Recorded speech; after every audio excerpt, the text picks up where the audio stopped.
The Adventures of Tom Sawyer, Chapter 4, showing off in Sunday School.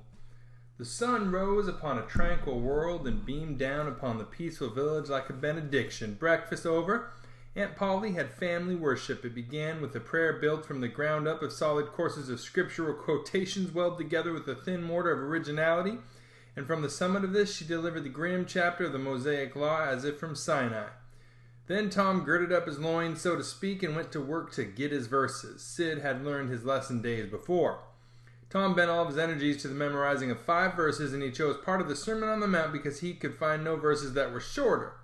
At the end of half an hour, Tom had a vague, general idea of his lesson, but no more, for his mind was traversing the whole field of human thought, and his hands were busy with distracting recreations.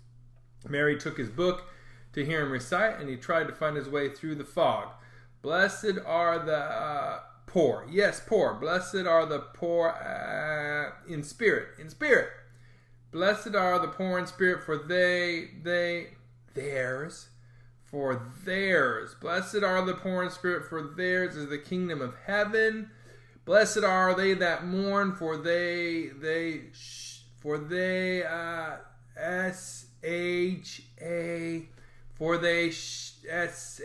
I don't know what it is. Shall. For they shall mourn. Blessed are they that shall mourn, for they shall what? Why don't you tell me, Mary? What do you want to be so mean for? Oh, Tom, you poor thick-headed thing. I'm not teasing you. I wouldn't do that. You must go and learn it again. Don't you be discouraged, Tom. You'll manage it. And if you do, I'll give you something ever so nice. There now, that's a good boy. All right. What is it, Mary? Tell me what it is. Never you mind, Tom. You know if I say it's nice, it is nice. You bet that's so, Mary. All right, I'll tackle it again. And he did tackle it again, and under the double pressure of curiosity and prospective gain, he did it with such spirit that he accomplished a shining success. Mary gave him a brand new Barlow knife worth 12.5 cents, and the convulsion of delight that swept his system shook him to his foundations. True, the knife would not cut anything, but it was a sure enough Barlow, and there was inconceivable grandeur in that, though where the Western boys ever got the idea that such a weapon could possibly be counterfeited to its injury is an imposing mystery that will always remain so, perhaps. Tom contrived to scarify the cupboard with it, and was arranging to begin on the bureau when he was called off to dress for Sunday school. Mary gave him a tin basin of water and a piece of soap, and he went outside the door and set the basin on a little bench there. Then he dipped the soap in the water and laid it down, turned up his sleeves, poured out the water on the ground, and gently then he entered the kitchen and began to wipe his face diligently on the towel behind the door. But Mary removed the towel and said, "Now ain't you ashamed, Tom? You mustn't be so bad. Water won't hurt you." Tom was a trifle disconcerted. The basin was refilled, and this time he stood over it a little while, gathering resolution. He took in a deep, big breath and began. When he entered the kitchen presently, with both eyes shut and groping for the towel with his hands, an honorable testimony of suds and water was dripping from his face. But when he emerged from the towel, he was not yet satisfactory, for the clean territory stopped short at his chin and his jaws like a mask. Below and beyond this line there was a dark expanse of unirrigated soil that spread downward in front and backward around his neck.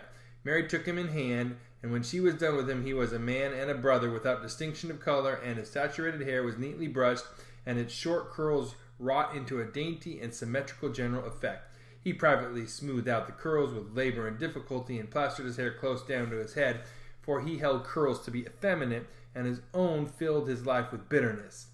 Then Mary got out a suit of his clothing that had been used only on Sundays during 2 years. They were simply called his other clothes, and so by that we know the size of his wardrobe. The girl put him to rights. After he had dressed himself, she buttoned his neat roundabout up to his chin, turned his vast shirt collar down over his shoulders, brushed him off, and crowned him with his speckled straw hat. Now he looked exceedingly improved and uncomfortable. He was fully as uncomfortable as he looked, for there was a restraint about whole clothes and cleanliness that galled him. He hoped that Mary would forget his shoes, but the hope was blighted. She coated them thoroughly with tallow, as was the custom, and brought them out. He lost his temper and said he was always being made to do everything he didn't want to do. But Mary said persuasively, "Please, Tom, that's a good boy." So he got into the shoes snarling. Mary was soon ready, and the three children set out for Sunday school, a place that Tom hated with his whole heart, but Sid and Mary were fond of it. Sabbath school hours were from 9 to 10:30, and then church service. Two of the children always remained for the sermon voluntarily, and the other always remained too for stronger reasons. The church's high-backed, uncushioned pews would seat about 300 persons. The edifice was but a small plain affair, with a sort of a pine-board tree box on top of it for a steeple.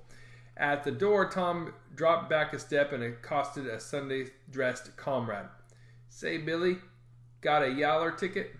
"Yes." "What do you take fur?" "What do you give?" "Piece of licorice and a fish hook." "Let me see 'em." Tom exhibited. They were satisfactory, and the property changed hands. Then Tom traded a couple of white alleys for 3 red tickets and some trifle or other for a couple of blue ones. He waylaid other boys as they came and went on buying tickets of various colors 10 or 15 minutes longer. He entered the church now with a swarm of clean and noisy boys and girls and proceeded to his seat, started a quarrel with the first boy that came handy. The teacher, a grave elderly man, interfered, then turned his back a moment, and Tom pulled the boy's hair on the next bench and was absorbed in his book when the boy turned around. Stuck a pin in another boy presently in order to hear him say ouch, and got a new reprimand from his teacher. Tom's whole class were a pattern of restless, noisy, and troublesome. When they came to recite their lessons, not one of them knew his verse perfectly, but had to be prompted all along. However, they worried through, and each got his reward, in small blue tickets, each with a passage of scripture on it. Each blue ticket was paid for 2 verses of the recitation. 10 blue tickets equaled a red one, and could be exchanged for it. 10 red tickets equaled a yellow one. For 10 yellow tickets, the superintendent gave a very plainly bound Bible worth 40 cents in those easy times to the pupil.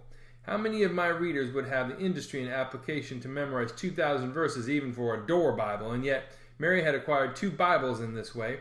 It was the patient work of 2 years, and a boy of German parentage had won 4 or 5.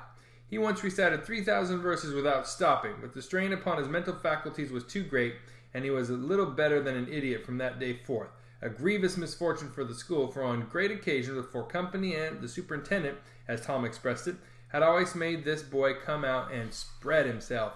Only the older pupils managed to keep their tickets and stick to their tedious work long enough to get a Bible, and so the delivery of one of these prizes was a rare and noteworthy circumstance.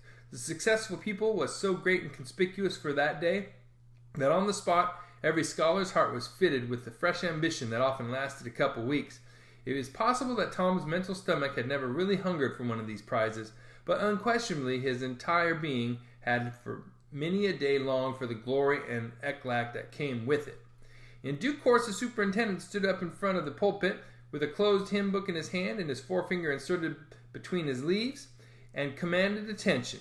When a Sunday school superintendent makes his customary little speech, a hymn book in the hand is as necessary as the inevitable sheet of music in the hand of a singer who stands forward on the platform and sings a solo at a concert, though why, it is a mystery, for neither the hymn book nor the sheet of music is ever referred to by the sufferer. The superintendent was a slim creature of 35, with a sandy goatee and short sandy hair. He wore a stiff standing collar whose upper edge almost reached his ears and whose sharp points curved forward abreast the corners of his mouth, a fence that compelled a straight lookout ahead and a turning of the whole body when a side view was required. His chin was propped on the spreading cravat, which was as broad and as long as a banknote and had fringed ends. His boot toes were turned sharply up in the fashion of the day, like sleigh runners, an effect patiently and laboriously produced by the young men by sitting with their toes pressed against the wall for hours together. Mr. Walters was very earnest of mien, and very sincere and honest at heart, and he held sacred things and places in such reverence, and so separated them from worldly matters, that unconsciously to himself his Sunday school voice had acquired a peculiar intonation that was wholly absent on weekdays.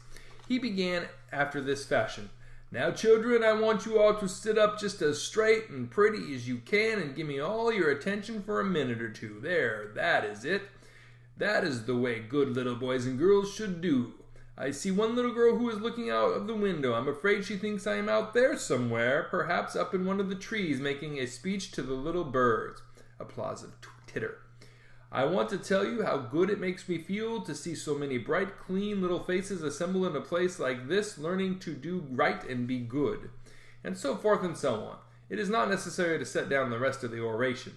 It was of a pattern which does not vary, and so it is familiar to us all. The last third of the speech was marred by the resumption of fights and other recreations among certain of the bad boys, and by fidgetings and whisperings that extended far and wide, washing even to the bases of isolated and incorruptible rocks like Sid and Mary. But now every sound ceased suddenly with the subsidence of Mr. Walter's voice, and the conclusion of the speech was received with a burst of silent gratitude. A good part of the whispering had been occasioned by an event which was more or less rare, the entrance of visitors. Lawyer Thatcher, accompanied by a very feeble and aged man, a fine portly middle-aged gentleman with iron-gray hair, and a dignified lady who was doubtless the latter's wife. The lady was leading a child. Tom had been restless and full of chafings and repinings, conscience-smitten too. He could not meet Amy Lawrence's eye. He could not brook her loving gaze. But when he saw this small newcomer, his soul was all ablaze with bliss in a moment. The next moment he was showing off with all of his might, cuffing boys, pulling hair, making faces, in a word, using every art that seemed likely to fascinate a girl and win her applause. His exultation had but one alloy, the memory of his humiliation in this angel's garden, and that record in sand was fast washing out under waves of happiness that were sweeping over it now. The visitors were given the highest seat of honor, and as soon as Mr. Walter's speech was finished, he introduced them to the school. The middle-aged man turned out to be a prodigious personage, no less a one than the county judge, although the most august recreation these children had ever looked upon, and they wondered what kind of material he was made of, and they half wanted to hear him roar, and were half afraid he might, too. He was from Constantinople, 12 miles away, so he had traveled and seen the world. These very eyes had looked upon the county courthouse, which was said to have a tin roof. The awe which these reflections inspired was attested by the impressive silence and the ranks of staring eyes. This was the great Judge Thatcher, brother of their own lawyer. Jeff Thatcher immediately went forward to be familiar with the great man and to be envied by the school. It would have been music to his soul to hear the whisperings. "Look at him, Jim. He's a-going up there. Say, look. He's a-going to shake hands with him. He is shaking hands with him. By jinks, don't you wish you was Jeff?" Mr. Walters fell to showing off with all sorts of official bustlings and activities, giving orders, delivering judgments, discharging directions here, there, everywhere that he could find a target. The librarian showed off, running hither and thither with his arms full of books and making a deal of the splutter and fuss that insect authority delights in. The young lady teacher showed off, bending sweetly over pupils that were lately being boxed, lifting pretty warning fingers at bad little boys and patting good ones lovingly. The young gentleman teacher showed off, with small scoldings and other little displays of authority and fine attention to discipline, and most of the teachers of both sexes found business up at the library by the pulpit, and it was business that frequently had to be done over again 2 or 3 times, with much seeming vexation. The little girls showed off in various ways, and the little boys showed off with such diligence that the air was thick with paper wads and the murmur of scufflings. And above it all, the great man sat and beamed a majestic, judicial smile upon all the house, and warmed himself in the sun of his own grandeur, for he was showing off too.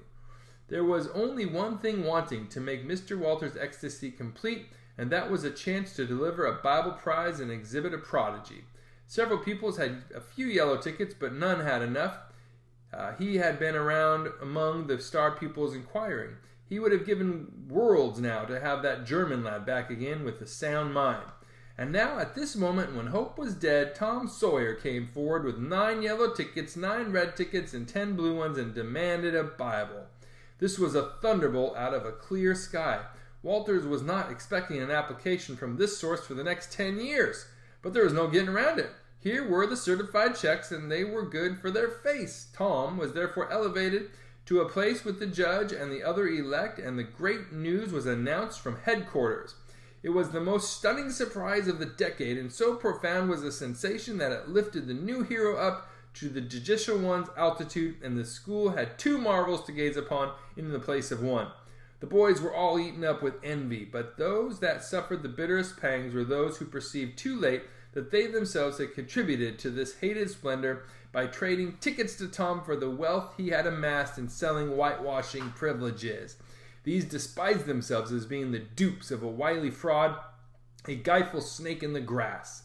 The prize was delivered to Tom with as much effusion as the superintendent could pump up under the circumstances, but it lacked somewhat of the true gush, for the poor fellow's instinct taught him that there was a mystery here that could not well bear the light, perhaps. It was simply preposterous that this boy had warehoused 2,000 sheaves of scriptural wisdom on his premises. A dozen would strain his capacity without a doubt. Amy Lawrence was proud and glad, and she tried to make Tom see it in her face, but he wouldn't look. She wondered. Then she was just a grain troubled. Next, a dim suspicion came and went. Came again. She watched. A furtive glance told her worlds, and then her heart broke, and she was jealous and angry, and the tears came, and she hated everybody, Tom most of all, she thought. Tom was introduced to the judge, but his tongue was tied, his breath would hardly come, his heart quaked, partly because of the awful greatness of the man, but mainly because he was her parent. He would have liked to fall down and worship him if it were in the dark. The judge put his hand on Tom's head and called him a fine little man, and asked him what his name was. The boy stammered, gasped, and got it out. Tom? Oh no, not Tom. It is Thomas. Ah, that's it. I thought there was more to it, maybe. That's very well. But you've another one, I dare say, and you'll tell it to me, won't you? Tell the gentleman your other name, Thomas, said Walters, and say sir. You mustn't forget your manners. Thomas Sawyer, sir. That's it. That's a good boy. Fine, manly little fellow. 2,000 verses is a great many. Very, very great many. And you never can be sorry for the trouble you took to learn them, for knowledge is worth more than anything there is in the world. It's what makes great men and good men. You'll be a great man and a good man yourself some day, Thomas, and then you'll look back and say, it's all owing to the precious Sunday school privileges of my boyhood. It's all owing to my dear teachers that taught me to learn. It's all owing to the good superintendent who encouraged me and watched over me and gave me a beautiful Bible, a splendid, elegant Bible to keep and have it all for my own, always. It's all owing to right bringing up. That is what you will say, Thomas, and you wouldn't take any money for those 2,000 verses. No, indeed you wouldn't. And now you wouldn't mind telling me and this lady some of the things you've learned. No, I know you wouldn't, for we are proud of little boys that learn. Now, no doubt you know the names of all the 12 disciples. Won't you tell us the names of the first 2 that were appointed? Tom was tugging a buttonhole and looking sheepish. He blushed now, and his eyes fell. Mr. Walter's heart sank within him. He said to himself, it is not possible that the boy can answer the simplest question. Why did the judge ask him? Yet he felt obliged to speak. Answer the gentleman, Thomas. Don't be afraid. Tom still hung fire. Now I know you'll tell me, said the lady. The names of the first 2 disciples were David and Goliath. Let us draw the curtain of charity over the rest of the scene.